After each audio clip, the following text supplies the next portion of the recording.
Fenyang, the lantern that floated away.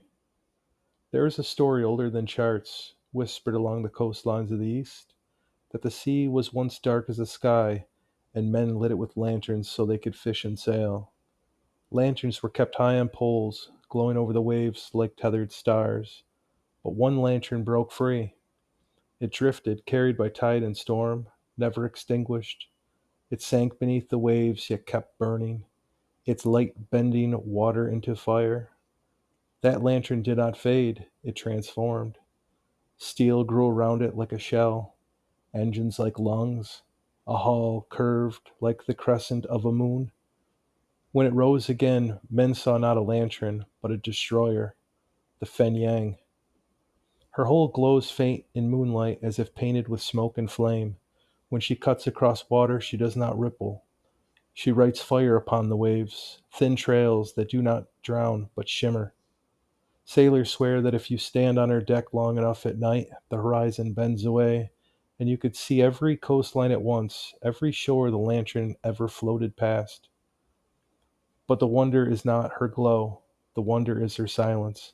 Guns roar, engines churn, men shout, but beneath it all there is a pause, a space where the world hesitates. In that hush she carries the weight of something not built but remembered. It is if the sea still believes she is just a lantern, small and bright, meant to keep men alive in the dark. Fenyang does not sink because a lantern cannot sink. She does not drown because a flame cannot drown. She is a contradiction forged into steel, a warship made not for killing, but for reminding. Those who sail her say their dreams change. They dream of shorelines they have never seen, of villages where strangers look upon the fires and smile in recognition. They dream of being carried gently through the waters that should have killed them. And when they wake, they say the same thing always. It felt like going home. The Fenyang is not just a ship, she is the lantern the sea refused to extinguish, the lantern that learned to breathe, to defend, to guide.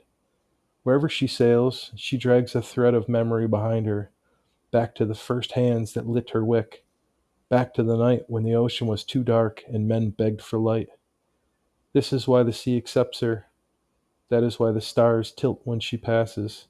That is why, when she fires her guns, the sound rings less like thunder and more like a bell, the toll of a lantern swinging in the wind.